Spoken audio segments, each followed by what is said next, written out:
You ever book a hotel room, feel pretty good about the price, and then, just out of curiosity, you check it again the next day, and it's totally different? Yeah, that's not random. Not at all. It's actually this incredibly calculated strategy, and today we're going to pull back the curtain and show you exactly how it all works. So, what is the deal? Why do those prices seem to have a mind of their own?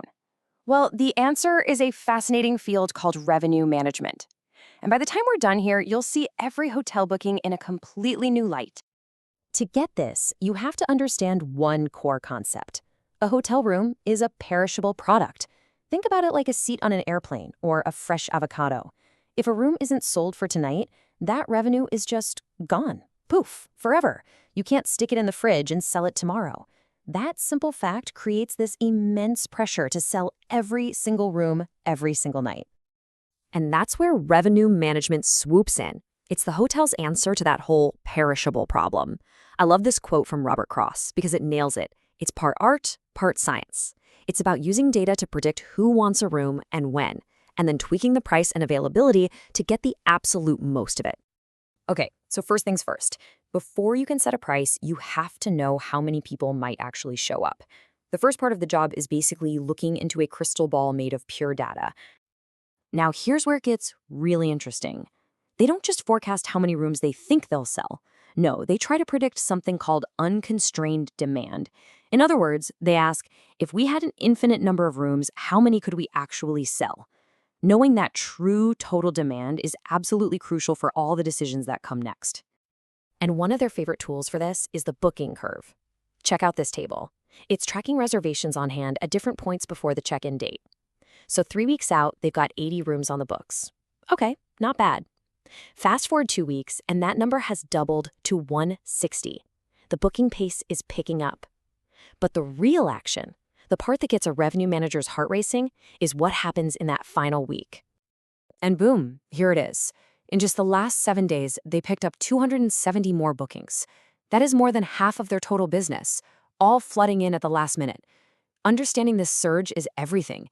It's what gives a hotel the confidence to hold their prices steady early on, because they know a wave of late bookers, who are often willing to pay more, is on its way.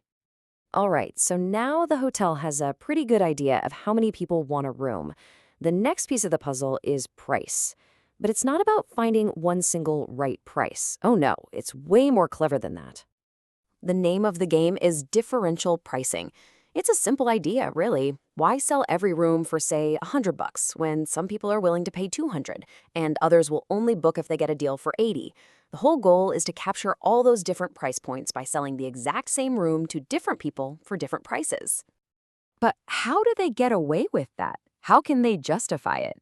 Well, they use something called rate fences. Think of them as little hurdles or rules. Physical fences are the obvious ones. A suite with an ocean view costs more than a standard room facing the parking lot. Makes sense. But the really sneaky ones are the non-physical fences. These are rules about the booking itself, like making you pay way in advance or making the booking non-refundable. And I guarantee you've seen these a million times. That cheaper, non-refundable rate, that's a rate fence. The special discount you get for being a loyalty member, also a fence. And that pesky minimum 2-night stay over a holiday weekend, yep, that's a fence too. Each one is designed to sift customers into different buckets based on how much they're willing to pay and how flexible they are. So we've got our forecast, we've got our pricing strategy. The third big piece is controlling the inventory. This is all about playing gatekeeper, deciding who gets to book and when. Here's a perfect example. There's a huge concert in town. The hotel knows Friday and Saturday night are going to be completely sold out, no question. So to protect that peak revenue, they put up a couple of controls. First, MS2, a 2-night minimum stay. This forces people to book both nights. Then CTA, or close to arrival on Saturday.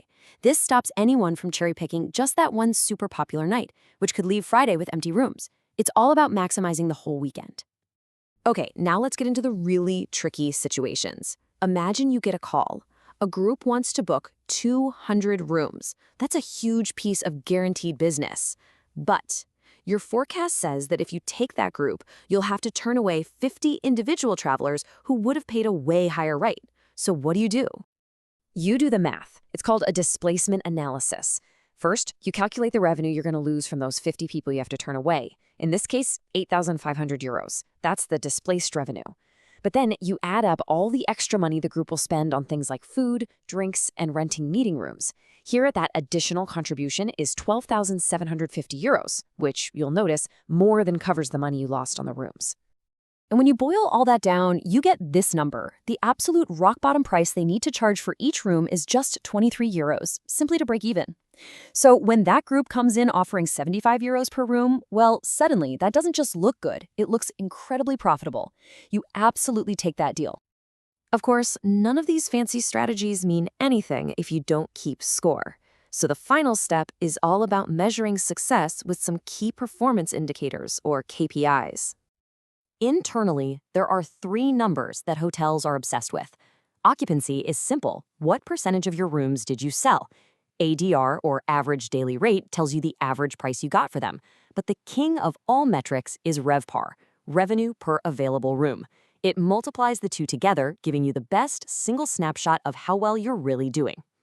But it's not just about how much money comes in. It's about how much money you keep. This chart is super important. It shows that a direct booking on the hotel's own website is the most profitable. An online travel agent like Booking.com or Expedia takes a nice commission, so it's less efficient. And some of the older systems have even higher costs. Hotels are constantly trying to get you to book directly with them for this very reason. And finally, a hotel isn't an island. They're constantly sizing themselves up against their main competitors. They use these index scores like a report card. MPI tells them if they're getting more or less than their fair share of guests.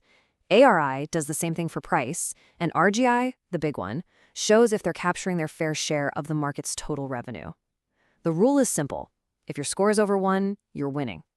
So, when you put it all together, the forecasting, the pricing fences, the inventory controls, and all the measurement, you can see it's anything but random.